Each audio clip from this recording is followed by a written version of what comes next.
Secretary Espy, members of the faculty, staff, students, colleagues, and honored guests, good evening. Thank you all for being here tonight on this very special occasion. And a special, a thank you to the 2025 George Washington Carver Day Celebration Planning Committee for all of your efforts in organizing this and other events. It is my distinct honor and pleasure to introduce the Honorable Mike Espy, the recipient of the 2025 George Washington Carver Medal, who will deliver this year's Carver Lecture. Simpson College has hosted the annual Carver Lecture going back to 1975 and established the Carver Medal in 2008 to annually recognize an outstanding individual whose life exemplifies George Washington Carver's commitment and vision of service. The Honorable Mike Espy has served our nation for more than 5 decades with grace, determination, and an unwavering commitment to justice for all. As his biography in your program notes, he has enjoyed a rich and varied career in public service and the private practice of law. Like George Washington Carver, Secretary Espy has committed himself to both advancing agriculture and serving others. As a young attorney, he worked with Central Mississippi Legal Services and represented indigent clients and provided legal counsel to those who lacked the resources to hire a private attorney on their own. Within 2 years of entering the practice of law, Mr. Espy's talents and vision led to his appointment as the first African-American Assistant Secretary of State and Director of the Mississippi Public Lands Division, followed by a 2-year tenure as Assistant Attorney General and Director of the Mississippi Consumer Protection and Medicaid Fraud Divisions. In 1986, Mr. Espy won election to the U.S. House of Representatives from Mississippi's 2nd Congressional District, becoming the first African American to be elected to Congress from Mississippi since Reconstruction. While in Congress, he authored the Lower Mississippi Delta Development Act and the Community Development Bank Act. President Clinton appointed Mr. Espy as our nation's first and still the only African American Secretary of Agriculture in 1993. It was during his tenure at the helm of the USDA that Secretary Espy provided direct leadership and service that helped communities in Iowa and across the Midwest recover from the catastrophic floods of 1993. As National Recovery Coordinator for these floods, Secretary Espy helped direct that much-needed resources of the federal government to help Iowans impacted by historic flooding that submerged cities and towns and washed out countless acres of farmland in the middle of the growing season. Secretary Espy also served as principal negotiator on agricultural trade issues as part of the GATT and NAFTA negotiations and designed the restructuring of the USDA. Secretary Espy currently practices law in Jackson, Mississippi, representing a wide range of clients, including international food charities and agricultural organizations and companies. He also currently serves as chair for Cultivating New Frontiers in Agriculture, an international nonprofit dedicated to the development of production agriculture in 44 countries. Secretary Espy, thank you for your commitment to our well-being and flood recovery in Iowa 32 years ago, and for returning to visit us today and share your thoughts about the enduring legacy of George Washington Carver.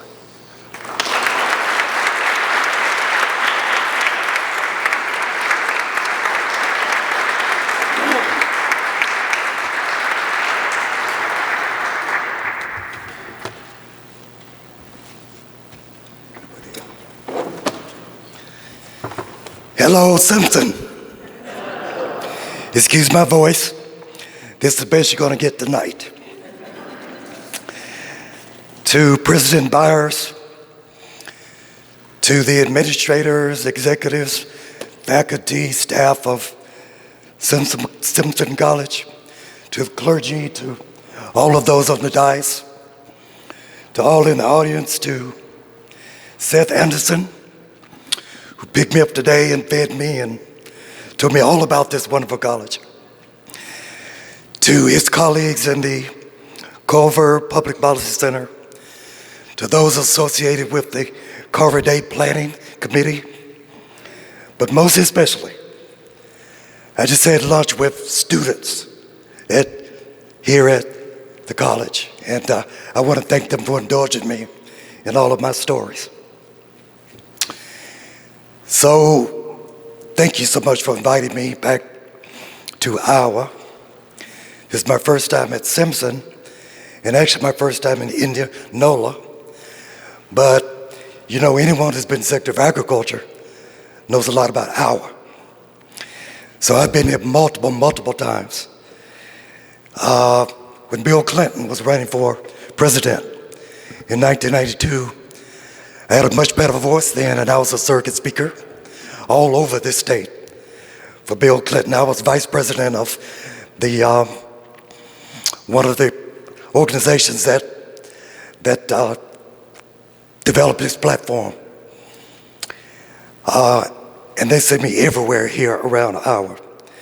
And then I've been conventions for FFA, the World Food Prize. And as the president mentioned, during the 1993 floods, we would get in rowboats, go all throughout the rural areas, bringing checks and bringing hope and bringing sustenance to the farmers here. And so I'm just so delighted to be back. And this might be my favorite time. It's not a catastrophe, it's not a calamity. But I was just thinking as I was sitting there, yes, I've been Assistant Attorney General, and yes, I've been Assistant Secretary of State, and yes, I've been a member of Congress, and yes, I've been Secretary of Agriculture. But most of those speeches, they were about me, about policy, about enemies to the United States or some problem with agriculture. I was thinking over here today, I've never ever had the opportunity to talk about my father. My father. And so this George Washington Carver presentation tonight, it doesn't have a title. But if it had a title, I guess it would be Ode to My Father. Because I never met George Washington Carver, but my father was his laboratory assistant at Tuskegee Institute. And he talked about him, and he talked about him, and he talked about him. And so I want to talk about him talking about him.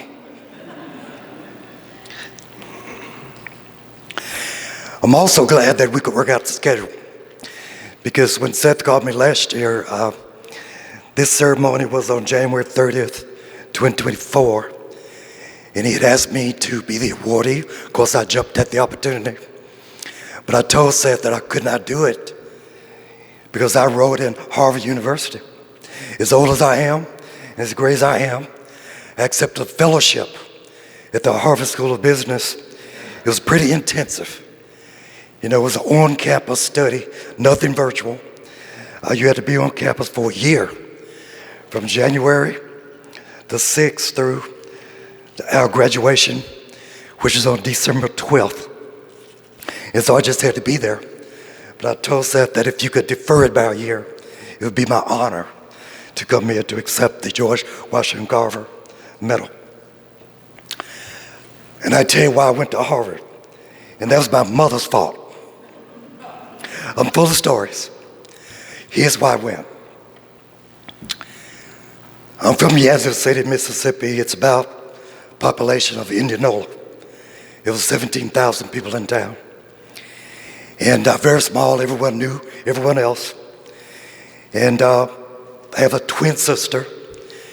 And we went to a Catholic private school called St. Francis.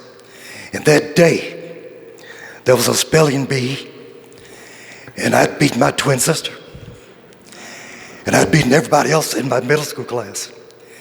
And so I was just so full of myself, self-adulation, obsequious flattery. You know, I had it going on. And I was in the kitchen one night with my mother, and we were washing the supper dishes. We called it supper, not dinner. And I was just going on and on and on about how good I was, how smart I was, how great I was. And she had just had enough of it. And so I remember this like it was yesterday. She took the dishcloth and she dried her hands. She folded the dishcloth and put it on the sink. She put her hand on my shoulder, and they called me Al for Alfonso. She says, Al,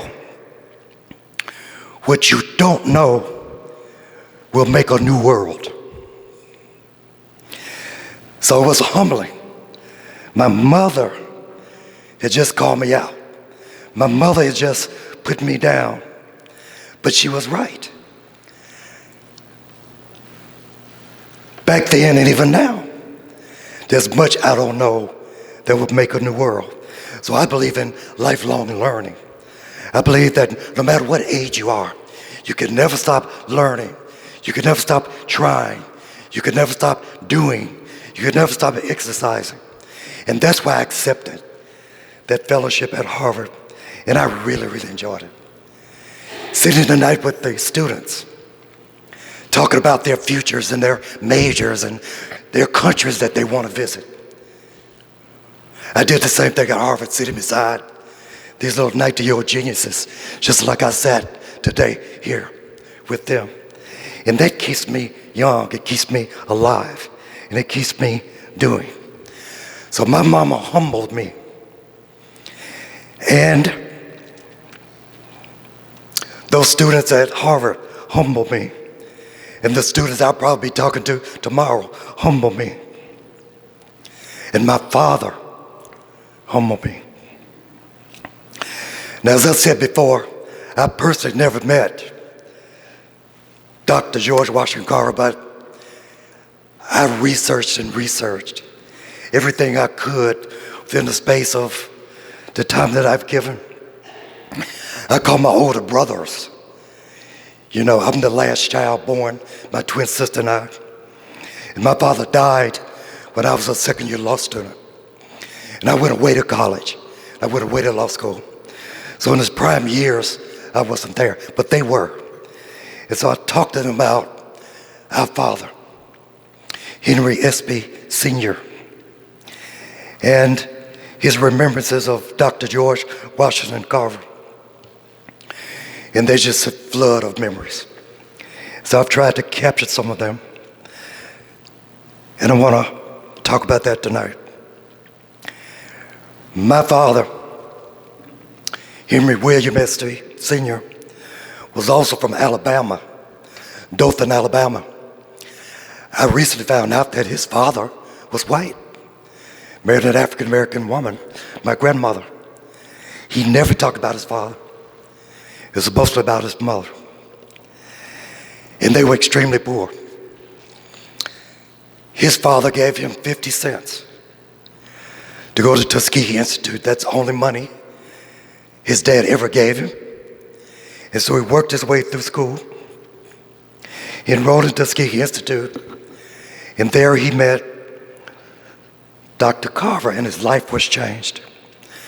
My father majored in botany, and he minored in agriculture economics. And before too long, my father became George Washington Carver's primary laboratory assistant. So all those peanuts and all those sweet potatoes. I kept wondering as I got older and we moved to Yazoo City, we always had peanuts and sugarcane and sweet potatoes. We had these hybrid roses that were purple. And I never asked the questions because I didn't care about agriculture at that moment. He never got less than an A from Dr. Carver. And through his 4 years at Tuskegee, he only got one B in 4 years. And he blamed that on a teacher who didn't like him. So you've heard already a lot about Dr. Carver. I don't want to belabor what you already heard. When he was born and born into slavery and kidnapped and was an artist. Went to Iowa State, went here. Christian guy, taught Sunday school, took in laundry. Went to Tuskegee. You know all that before. But maybe I can tell you some things that I found out. I researched all about Dr. Carver. But probably because of my congressional experience, I fixed on one document. And that was in the congressional record. In 1921, Dr. Carver was invited to testify before the United States Congress's House Committee on Ways and Means. The subject was about tariffs. Should we impose tariffs on a peanut? They called Dr. Carver as an expert witness. He testified on behalf of the United Peanut Association of America. A black man, 1921, in America, is invited to testify as an expert witness to the United States Congress on behalf of the United Peanut Association of America. I want to let you know that I've been through a million of these hearings. Really, no one is listening because you get so many witnesses. You have your questions. You don't worry about somebody else's questions. You just want your questions answered. And so normally the presentation is 10 minutes. He spoke for an hour because they asked him to. He didn't just talk, he brought exhibits. Of course, there were peanuts.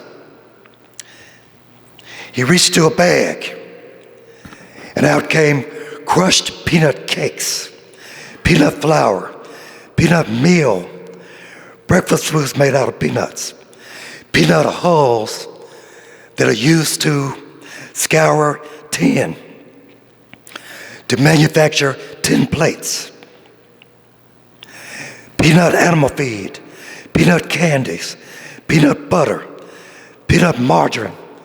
He even pulled out peanut face cream. He said the ladies would love this because it makes their skin smoother than the almond cream. And then he brought out sweet potatoes. He called them two of the greatest products that God ever created. Then Congressman Garner, because he kept asking us my time up, and Congressman Garner, the chairman, says, "You have unlimited time." So during the question period, he was asked a question by Congressman Carew. He said, "Did you make all of these products yourself?" Dr. Carver said, "Yes, sir. In my laboratory at Tuskegee Institute in Tuskegee, Alabama, we have made 107 peanut and sweet potato products, all made in my laboratory." And that's where my father comes in. As the story goes, through my brothers.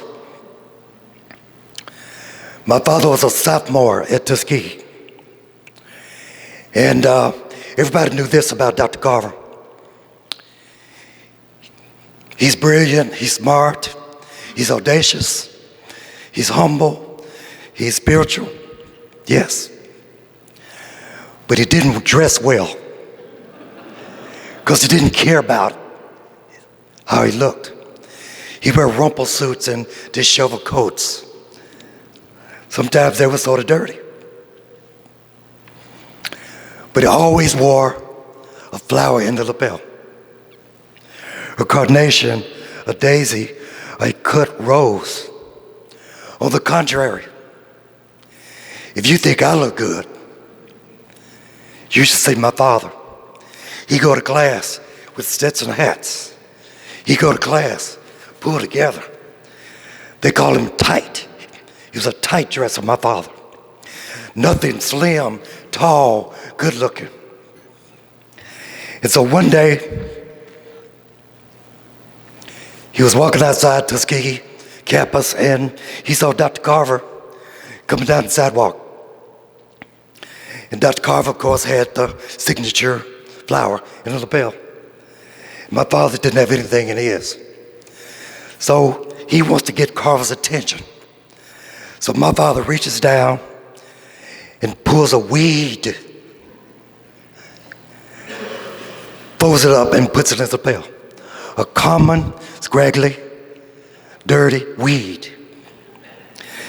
He's trying to be smart alecky. And they speak to each other, and Dr. Carver passes. Then he turns around. He said, "You're in my class." Henry. My father said, "Henry Espy." He said, "Okay, Henry, I just saw what you did. On my desk by Friday, I want a thesis on that weed you just pulled up. I want the ecotype. I want the species. I want the phytology. I want to know why you chose that weed and not this weed. I want to know what you could do to make this weed more beautiful and more meaningful. I want that by Friday, Henry Espy." By Friday, the thesis was there. The ecotype, the species, the phytology. I guess he impressed Carver because he asked my father from that day throughout my father's matriculation at Tuskegee to be his laboratory assistant. So all those 107 products that he showed to Congress, most of them, I suppose, my father had a hand in developing. After my father graduated in 1937 with Dr. Carver's recommendation to the United States Department of Agriculture, my father left Tuskegee, became the first Negro county agent in all of the state of Arkansas. Was but one. That was my father at Dr. Carver's recommendation. Of course, I hadn't been born then, but he represented the Department of Agriculture for low-income African-American farmers in the state of Arkansas. So that's why I'm so humbled. A person like me who never met Dr. Carver, I'm the son of the man who was his protege and his mentee. Someone like me who cared more about law and politics than row crops and crop insurance became the Secretary of Agriculture, the 25th Secretary of Agriculture at age 39. I never planned anything. My father's the one that tore the fields, and tore the fields with his farmers that he represented. My father is the one who delighted my mother with those vases of purple roses, and delighted us to bring in roasted peanuts and sweet potatoes and sugar cane. I just ate it. I didn't know where it came from. I thought it came from the supermarket. That's why I'm so humbled to accept this award. But you know, Providence always wins out. Someone like me who didn't care about agriculture ends up being secretary. I told Seth the story today. He told me to ask me to tell it to you. So I had no idea, no thought of being secretary. So I'm in the United States Congress in my fourth term, 1986, 88, 90, 92. But when I won in 86, I defeated a Republican. I defeated a seat that was Republican, flipped it. So the way it works in Washington, you get rewarded if you flip a seat. It's that way on both sides. So they put me on the agriculture committee because my district was cotton, catfish, corn, soybeans. And I had to learn it. So I'm on the agriculture committee. I was vice chairman of cotton, rice, and sugar. I learned about tariff rate quotas. I learned about deficiency payments. I learned about multilateral treaties. I was on departmental oversight. I learned about the the agency that Abraham Lincoln started. I knew it, I knew it, I knew it. But I never thought I wanted to be secretary. So in my fourth term, 1992, Bill Clinton had been elected as a circuit speaker. And I decided that I wanted to be the congressman who all the other members knew was Bill Clinton's best friend. Because you get all the money, all the roads, all the bridges. The senator, you know that, don't you? You want to be attached to power. So I can speak in committees because they know Mike Espy is Bill Clinton's friend. So that's what I wanted. But something happened. I was on the budget committee, which was term limited. So I was only there 3 terms. So here I am going to my 4th term, and I had to get off of the 4th most powerful committee in the United States House of Representatives, the Budget Committee. And yes, I had agriculture, but it paled in comparison to the power of the Budget Committee. So I try to be on appropriations. And Jamie Whitten from Mississippi was chairman of appropriations. I knew I had it licked. So I went to Jamie Whitten. He's about 80 years old then. And I said, Mr. Chairman, I want to be on your committee. He asked me for a resume. I said, Mr. Chairman, I'm your colleague from Mississippi. I've been there 6 years. He said no. He told me no. But I tried it anyway. I went to 14 ballots to get another committee. And at the end of the day, I got tossed out of the ballots. But that night, as Providence would have it, the Democratic Leadership Council, that moderate Democratic group that Bill Clinton used as a platform to become president, I was the vice chairman, one of 3. And we were having a dinner at the train station in D.C. to celebrate Al Gore and Bill Clinton, VP and president. And I knew I'm going to speak because they asked me to introduce Al Gore. And we're in this sanctuary, and I'm in this cocoon. I did not know what to do. So I took a program like the one you have, and I excused myself and I went behind the stage and I prayed. I said, Lord, here I am on the precipice of my 4th term with less power than my 1st term. I lost a committee that I really wanted, and it's too late to try for another. What should I do? Clear as a bell. You served on the Agriculture Committee. You served on Departmental Oversight. You know all about trade and tariffs. You know all about deficiency payments. You know the formulas. You know what the cost of a combine is. Try to become the secretary. I said, but Lord, I'm 30, I was 38 then, African American.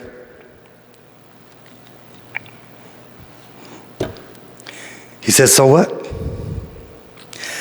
So I took that program and I wrote 10 reasons why I should be considered as your Secretary of Agriculture. And they weren't reasons like, I'm your buddy, I spoke an hour, 1,000,000 times. No, that I'm black, you know I'm black. It was about the speeches I wrote for you. I want to enact them for you. I want to be the facilitator for you. And I put them down 1 through 10. Here's what I'm going to do, your program, if I'm so fortunate. And so then I put the program in my pocket and I went back out to the public stage. By that time, Bill Clinton had arrived. He's always late, always. But then he started shaking hands around the table. And I did something else.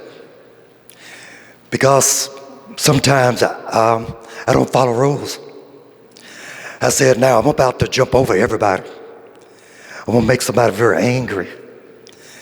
So what I'm going to do is give my 10 points to Warren Christopher, who was going to be Secretary of State, but he was the head of the transition team.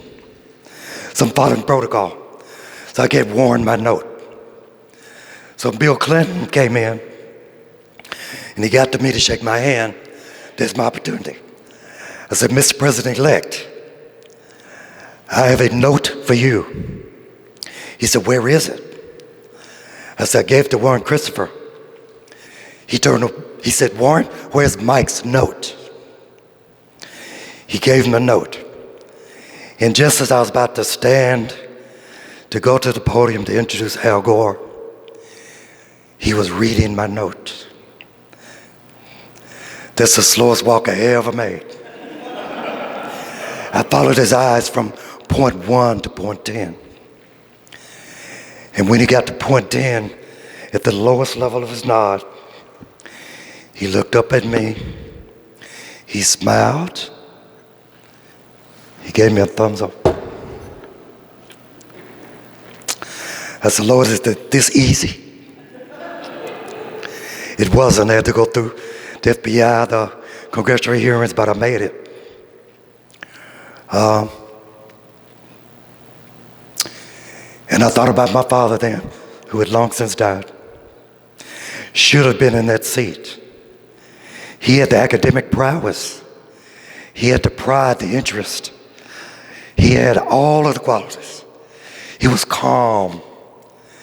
He was modest, except for his dress.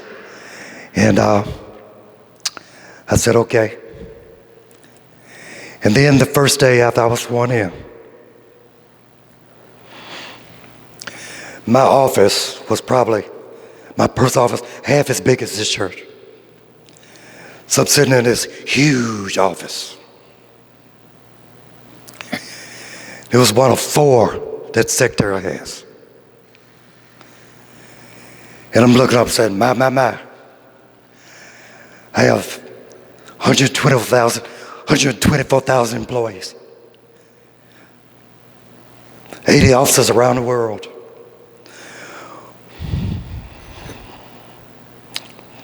An office in every county in America. And again, I'm full of myself. And all of a sudden, an intern came in, very sheepish. He didn't even look at me. He dropped a manila envelope on my desk, and he turned around and left. And I picked up the envelope. This is so true. And as soon as I picked up the envelope, I saw the handwriting on the outside. It's my father's handwriting. Someone had gone to the archives and unearthed my father's notes from his time as a Negro County agent in Crittenden County, Arkansas, and put them on my desk. And I'm not a weeper, and I'm not usually emotional. My wife will tell you. And I just couldn't help but crying. I said, this might be a reason. His blood is in me. George Washington Carver's thoughts on him. And I'm in a position to do good. And I read his notes, and most of them were really about the mistreatment of black farmers, his clients. They can't get loans. They can't get insurance. They could not call by their name, their proper name. Doors shut in their face. They can't go before the ASCS committee or the Farm Zone committee. On and on like that. And I said, okay. So I initiated something called the DJ Miller Report, which was a study about systemic discrimination in the Department of Agriculture. And I created it, I signed the contract, and it came back that there was systemic discrimination in the Department of Agriculture. It's not just somebody's idea. Here's the data. And after I left, that culminated in the Pickford lawsuits. And the lawyers could tell you, the largest civil rights settlement ever in the history of America between the USDA and black farmers, $1.2 billion. $50,000 per farmer on the same day across America. That came from that study. That came from my father's notes.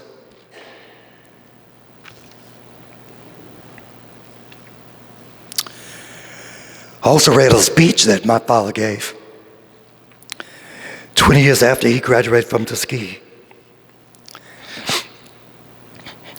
He was a commencement speaker, and the speech was called "Don't Die on Third." It's a baseball metaphor about first base is usually on your own. A batter hits the ball, it's going to be a single, if not more.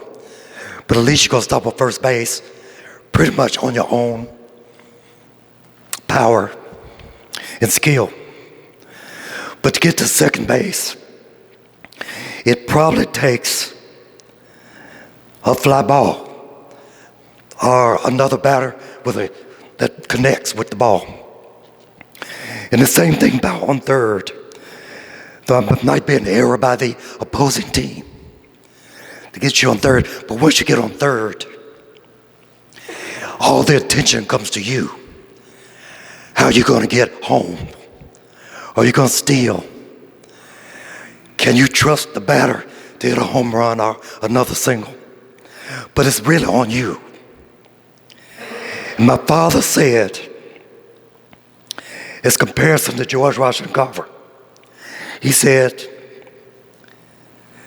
50% of what you have in life is luck, but the 50% is your ability to take advantage of the luck, your aptitude, your skill, your spirituality. That's how you get home. You dare to act. You dare to run. If you're African American, okay, that's what you are. But don't be ashamed of it. Be proud of it. And Carver did that. And my father did that. And those two at Tuskegee, he was trying to tell to do that. So he says, don't die on third. That means don't give up. Your future depends on how you make it to home. He's encouraged you to dare to be great. But when you are great, you have responsibilities. When you have the skill to be a research leader in peanuts, and you don't have patents, that's service to humankind. And the letters my father wrote, when they ended up in my hands. So, in that speech he said about Carver being responsible for him getting the USDA, and Carver in the laboratory with the peanuts and the sweet potatoes, and teaches them how to grow hybrid roses. Audacity, innovation, independence, authorization, integrity, and confidence in your own capacity to do good. That's how you're great, and that's how you get to home. So, I never met Dr. George Washington Carver, but I certainly met someone who knew him well. As I said before, my father died when I was in law school. He never saw me take the oath of office to become a cabinet secretary. He never saw me take the oath of office 4 times as a congressman, The first time from a district that was not majority black. He never even saw me in the Mississippi offices. But I just have a feeling today, as I might be about to get this medal, his hero, his mentor, his instructor, the one that made him do the work with the weed in his lapel. I have a feeling that even though he's not here, he just might be. Thank you.